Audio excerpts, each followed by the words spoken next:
My name is Detective Pierce. When I was younger, I thought train stations were places of order, of timetables and destinations, of steel wheels singing across polished tracks. There was something comforting about the precision of it all. Every whistle, every departure, every arrival, a system with no room for the irrational. That illusion ended the night I was summoned to the Iron Trainshed. It sat on the western fringe of the city, a massive structure of black steel and glass, abandoned for decades.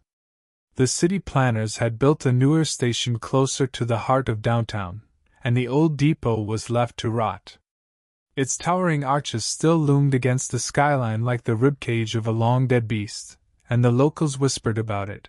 How shadows lingered there longer than they should, how strange sounds drifted from within at night, how sometimes, just sometimes, lights glowed along the tracks with no train to match.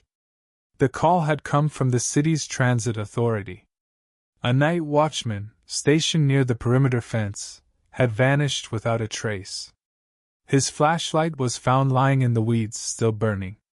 His keys were a few feet away, dropped in the dirt as if in a hurry. I arrived just after dusk, the air heavy with rain that had not yet fallen. The massive iron gates of the shed were locked with a rusted chain, but the padlock was shattered clean through, as if struck by a tremendous force. My boots crunched over wet gravel as I stepped inside. The interior was vaster than I expected, an ocean of shadows stretching upward into the vaulted glass ceiling. What little glass remained was fractured, jagged like broken teeth. Steel beams crisscrossed above, forming a skeletal grid that seemed to pulse faintly in the dim light. Rows of tracks stretched into the distance, each terminating in a platform that had not seen passengers for half a century. The silence was not silence at all. It was layered. A constant drip of water somewhere in the dark. The whisper of wind through shattered panes. And beneath it, so faint I thought I imagined it, the echo of wheels turning on rails. I clicked my lantern on, its beam cutting a narrow path across the floor. Rust gleamed on the rails, flaking like dried blood. A single pigeon startled from a beam above, wings beating against the hollow air, before it vanished into the gloom. Closer to the far platform, I found something that made my skin prickle. A set of footprints in the dust, boot prints fresh, leading from the entrance deeper into the shed.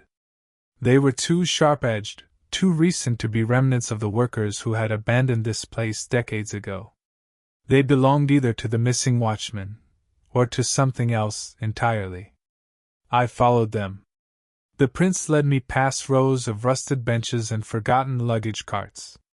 Here and there, I saw remnants of the station's life, a torn timetable, curled and yellowed with age, a wooden crate stamped with destinations that no longer existed, a child's toy, broken in half. Time had devoured this place, but it felt as though something resisted, something clinging desperately to memory. The footprints ended at track 7. At first glance, the track was no different than the others. Twin lines of corroded steel vanishing into a yawning tunnel at the far end of the shed. But the air here was different. Colder. The lantern's flame guttered, as though a draft seeped from the darkness of the tunnel mouth. And then I heard it. Not the faint echo I'd imagined earlier, but real, solid, undeniable, the sound of a train. A low, steady rumble, the hiss of steam, the grind of iron wheels. It was distant, muffled, as if approaching through miles of track, yet unmistakably there. I froze, every muscle tensed. The city had torn out the lines leading to this shed decades ago.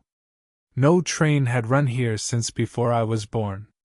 And yet the sound grew louder, rolling like thunder along the rails, vibrating through the floor beneath my boots.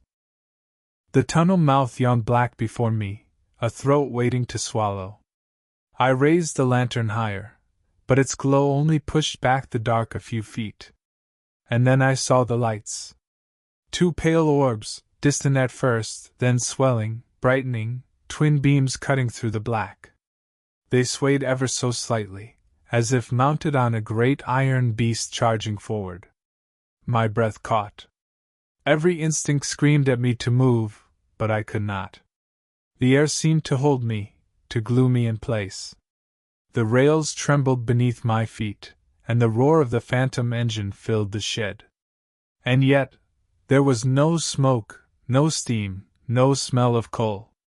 Only light and sound, growing nearer with every heartbeat. When the front of the train should have burst from the tunnel, there was nothing. The lights flared, blinding, searing, then blinked out. The sound collapsed into silence. The rails before me were empty. Rusted. Still. Only my own ragged breathing remained. I knelt, forcing my trembling hand to the ground, and touched the rail. It was warm. And that was when I noticed the final detail, half buried in dust between the sleepers, a brass pocket watch, its chain snapped clean, its face cracked. It was still ticking. I slipped it into my coat, though a chill ran through me as I did. The Iron Trainshed had been abandoned for 50 years. But something in its depths still ran on schedule. And I had just stepped into its timetable. The watch ticked in my pocket with a stubborn rhythm, each second louder than the last, as if reminding me that time itself was no longer mine to keep.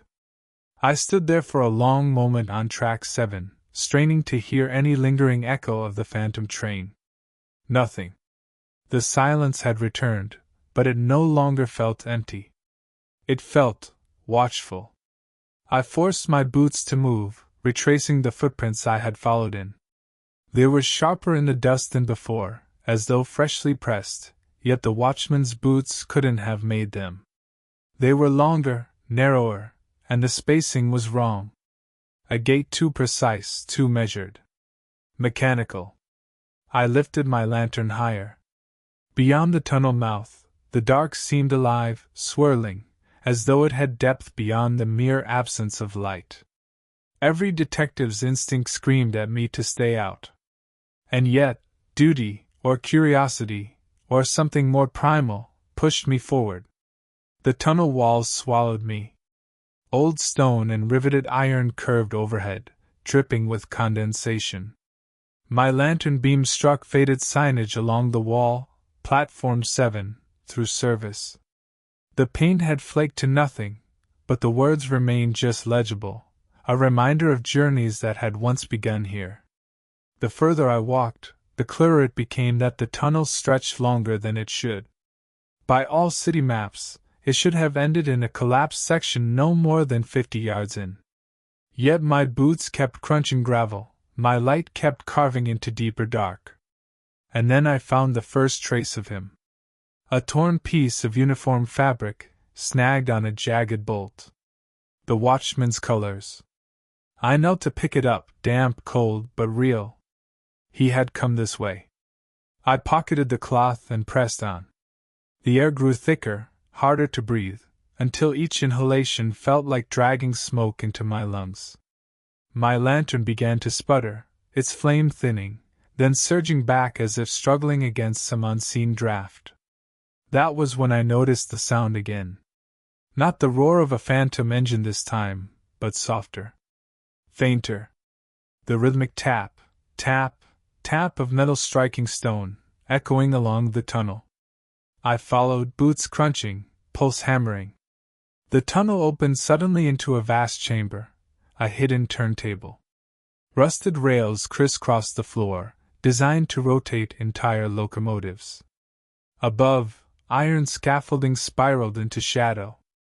But it wasn't the machinery that drew my attention. It was the figure. He stood at the far edge of the turntable, illuminated faintly by my lantern. Tall. Thin. His posture too straight, his shoulders too square.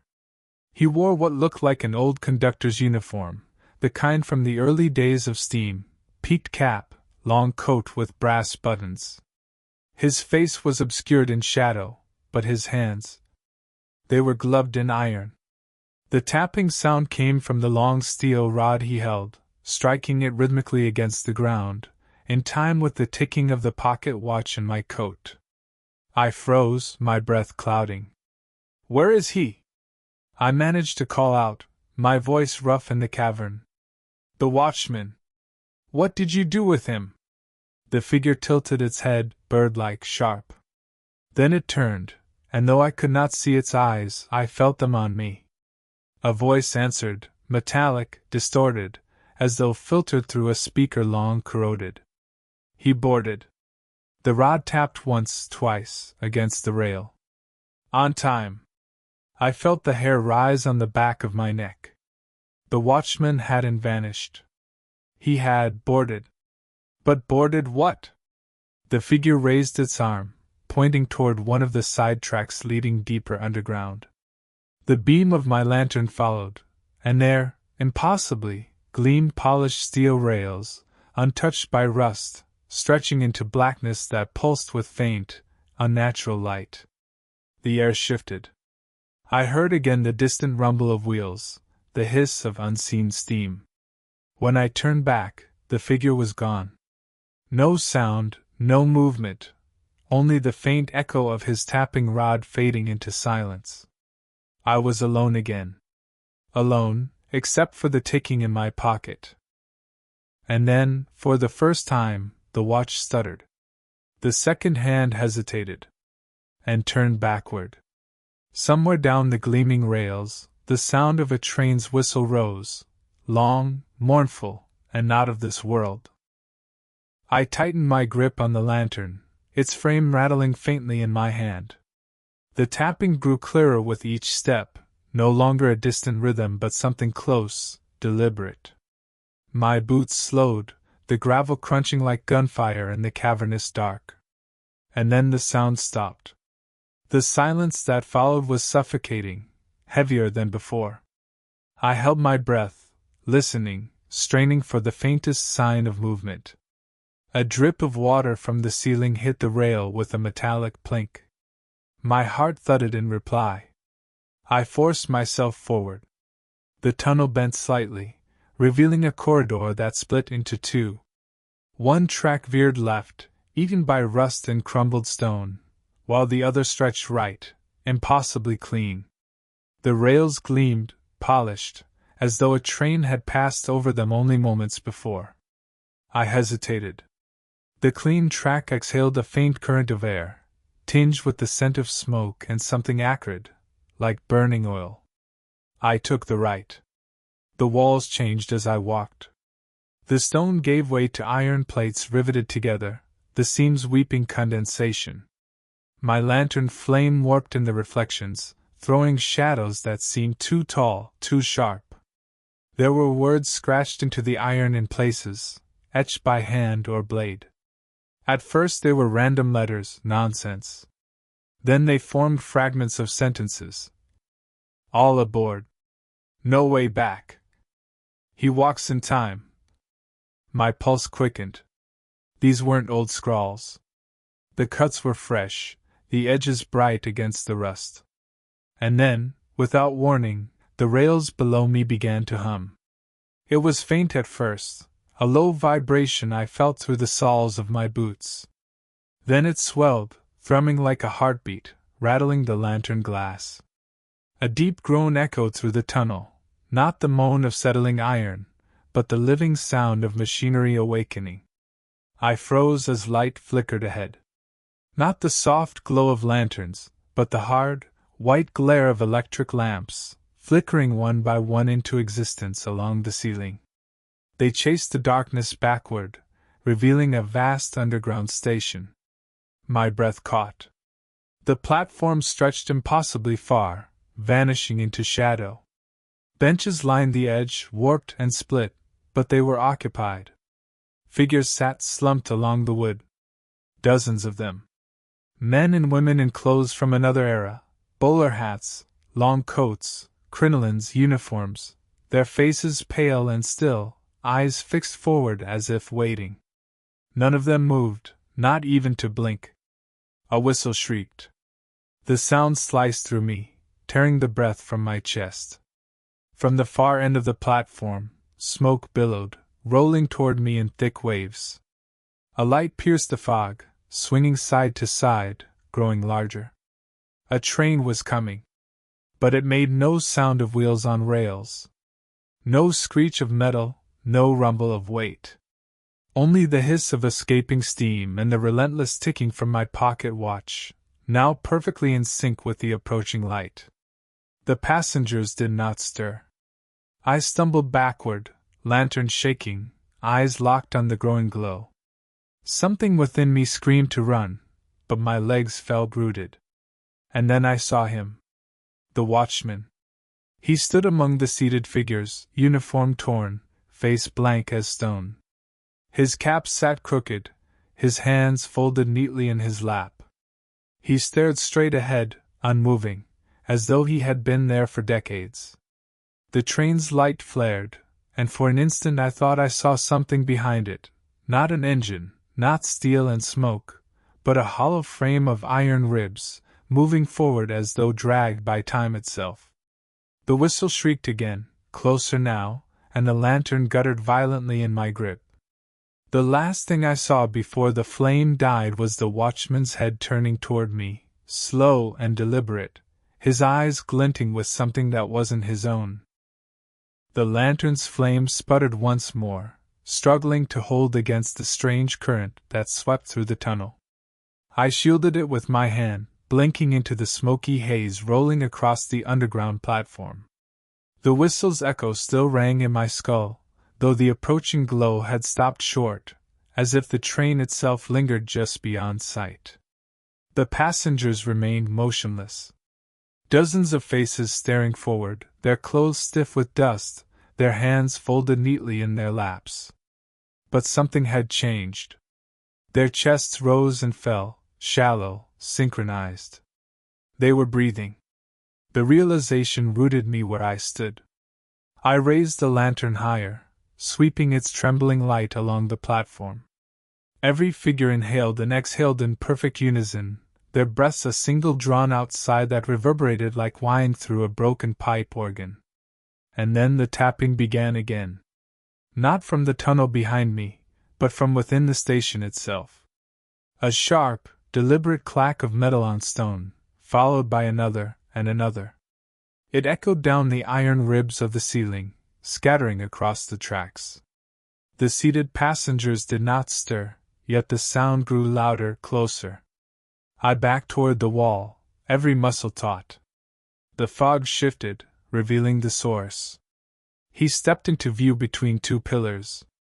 Not the watchman I had glimpsed before, but taller, gaunter, wrapped in the tatters of a conductor's uniform that hung like a shroud. His hat brim shadowed his face, but I could see the glint of spectacles, cracked, lenses clouded with something milky. His hand clutched a pocket watch, larger than any I had ever seen, its chain dragging on the ground with each step. Every tap I had heard was the impact of that watch hitting the stone floor. The conductor's gaze lifted, and though his eyes were hidden, I felt the weight of his attention pin me in place. He raised the watch, its cracked glass reflecting the lantern flame, and the breathing of the passengers deepened, quickened, until the platform trembled with the force of their inhalations. Then, in unison, they all exhaled. The gust extinguished my lantern. I was swallowed in black. The sound of the train surged forward again, a scream of steam, the hiss of unseen wheels, the rattling pulse of machinery. My hands clawed through the dark, searching for purchase, for anything real. And then a hand found mine. Cold. Thin. Fingers too long. I jerked back, hard hammering, but the grip tightened, impossibly strong, pulling me forward toward the edge of the platform. I fought against it, boot heels scraping sparks from the rail. A voice hissed against my ear, close and rasping, though the lips that formed it were unseen. "Ticket!" The grip tightened, yanking me toward the abyss. That was when another sound rose above the chaos, the sharp snap of a match. A sudden bloom of sulfuric light flared to my left, casting a brief, searing glow over the platform. The watchman. He stood among the passengers again, but this time his eyes were fixed squarely on me, reflecting the match's flame. In his other hand, he held a lantern of his own, old and dented, but burning steady. And with its light, the conductor vanished. The passengers slumped once more into lifeless stillness, as though nothing had ever moved them. The grip on my wrist released, leaving behind only a deep ache in the bone. The watchman lifted his lantern higher, and for the first time, he spoke. "You're not supposed to be here, detective." The watchman's words clung to me like frost. "You're not supposed to be here." His lantern burned steady, a fragile island of light in the cavernous dark, and I found myself clutching its glow as though it were the last tether to reality. I wanted to speak, to demand answers, but my throat tightened, as though the tunnel itself had stolen my breath. The watchman raised his free hand, silencing me before I could try. His eyes, hollow yet insistent, cut through the haze. "You've walked too far," he said. "And now it wants you." Before I could ask what it was, the sound returned, the train. The screech of metal, the shriek of wheels on tracks, a howl that seemed to emerge from every direction at once. Dust cascaded from the ceiling, the ground trembling beneath my boots. The watchman thrust the lantern toward me. "If you want to live, keep walking forward.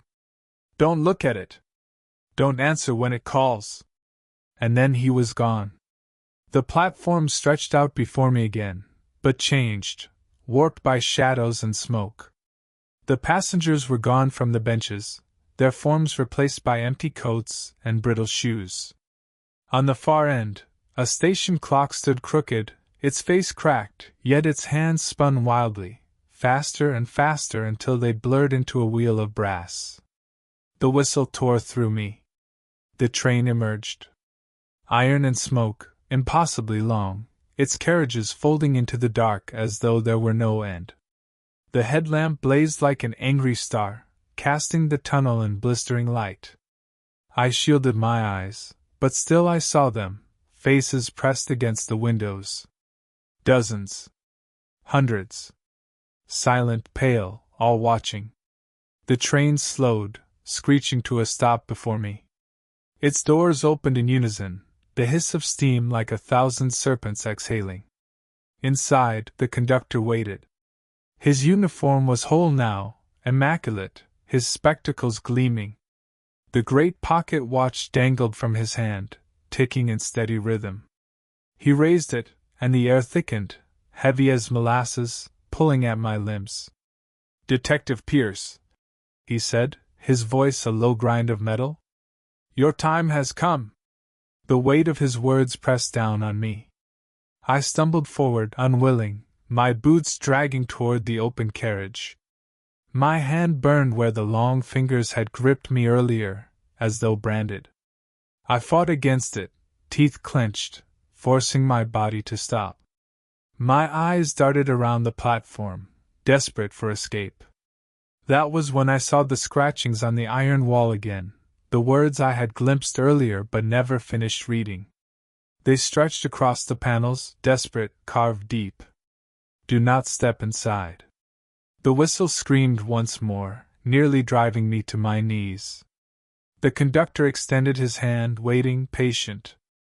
And then, over the roar, another voice broke through. The watchman. "Jump the tracks!" I didn't think.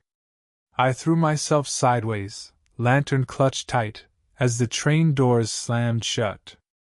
The great machine roared to life, pulling itself into motion, thundering into the dark with a force that shook the world. The gust of its passing nearly tore me from the ground, but I held firm, pressed to the stone. When the last carriage vanished, silence fell. The platform was empty. No conductor. No passengers. No watchman. Only me. The lantern flickered one final time before dying, plunging me into total dark. And somewhere deep in that blackness, impossibly far yet far too near, the whistle blew again. Fainter. Patient. Waiting. I staggered back the way I came, heart clawing against my ribs, whispering to myself that I had escaped. But the echo of wheels against rails told me otherwise. The iron train shed hadn't let me go. It never would.